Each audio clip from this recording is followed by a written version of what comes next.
Core archetype angle, emotional spine, the hidden pain of conditional safety, a child who learned that success, joy, or visibility was dangerous, and that failure felt safer than being seen. Chapter 1. High impact hook and core paradox. You learned this early, not in words, but in sensations. The tightening in your chest when things started going too well, the subtle dread that followed praise, the quiet instinct to pull back right before something mattered. You didn't call it fear, you called it being realistic, careful, grounded. But the truth is simpler and harder. The thing that once protected you is now the thing quietly destroying you. You learned to sabotage yourself because at some point winning felt unsafe. Maybe success attracted attention you couldn't handle. Maybe happiness was followed by disappointment. Maybe being seen meant being judged, corrected, or taken away. So you adapted. You learned to stop yourself before the world could. You learned to shrink before anyone asked you to grow.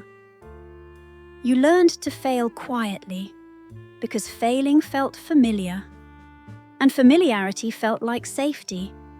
You might not even realize you're doing it. You just feel it, that invisible hand that pulls you back at the last moment. You're not lazy. You're not broken. You're not weak. You are loyal to a survival strategy that once kept you alive. Chapter 2. Definition and psychological authority. Self-sabotage is not self-hatred. It is misplaced self-protection. At its core, this archetype forms in childhood environments where safety was conditional, unpredictable, inconsistent, or emotionally fragile.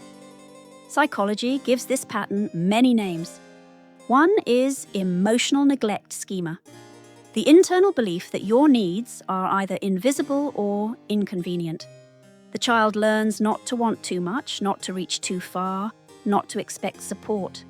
Another is hypervigilance, a nervous system trained to scan for danger even in moments of success. When things go well, the body braces for impact, and often there is avoidant attachment, where closeness, recognition, or dependency feels threatening rather than nourishing. Neuroscience explains part of this too. The default mode network, the brain system responsible for self-narrative, becomes wired around caution rather than expansion. The internal story becomes, if I stay small, nothing bad happens. Over time, the nervous system associates growth with threat. Rest feels unsafe. Joy feels temporary. Momentum feels like standing on unstable ground. So the child becomes their own brake system, not because they don't want more, but because more once cost them something. Chapter 3. Emotional cost and philosophical weight. Carl Jung once wrote, "Until you make the unconscious conscious, it will direct your life and you will call it fate." This is the tragedy of self-sabotage. It looks like choice, but it is driven by an old wound. The emotional cost is quiet, cumulative, and heavy.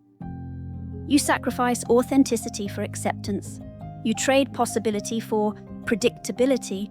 You learn to live below your capacity because capacity once made you visible, and visibility once hurt. This creates what can only be called invisible grief. You grieve the life you almost lived, the words you almost said, the confidence you almost trusted. The core fear beneath it all is not failure. It is exposure, exposure to judgment, exposure to disappointment, exposure to the possibility that even at your best, you might still be left. So even small moments become complicated. A compliment triggers suspicion. An opportunity triggers anxiety. A quiet day triggers guilt. Your body remembers something your mind tries to forget. And so you repeat the pattern, not because you want to suffer, but because suffering feels known. Chapter 4. Adult manifestation and the unlearning process. This child grows up, But the pattern stays. You might recognize yourself here. You might sabotage relationships by pulling away right when intimacy deepens.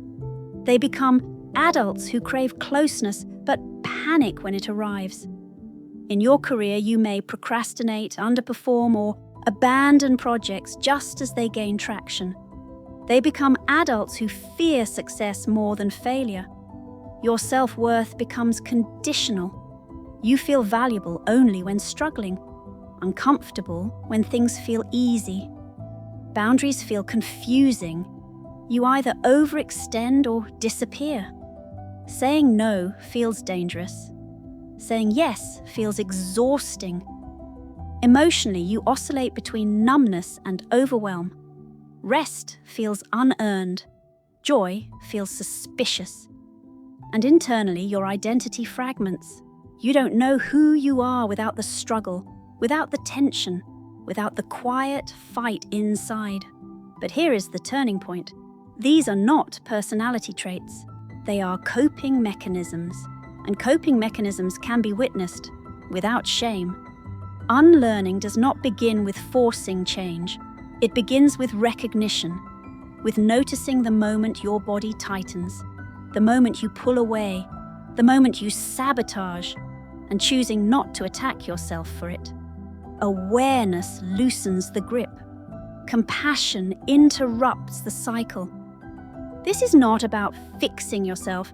It is about listening to what your survival learned too well. Chapter 5. Healing, Conclusion, and Affirmation. Healing starts quietly, not with motivation, not with discipline, but with safety in a child. Reparenting teaches you to offer what was missing: reassurance, consistency, permission to grow without punishment. Shadow work allows you to sit with the parts of you that learned to fail on purpose, not to erase them, but to understand them. Nervous system. Regulation teaches your body that success is not danger, that rest is not abandonment, that expansion does not require collapse. And perhaps most importantly, you learn to choose softness over survival mode, to move slowly toward joy, to tolerate peace, to stay present when things go well. Rainer Maria Rilke once wrote, "Live the questions now." You don't need answers yet. You need gentleness, because the goal is not to be fixed. The goal is to become whole. If this resonated with you, you are not alone, and you are never broken. You are adapting. If you want to continue exploring these patterns with honesty and depth, consider sharing this with someone who needs it and subscribing for more conversations like this. You don't need to sabotage yourself to stay safe anymore. You are allowed to grow and remain.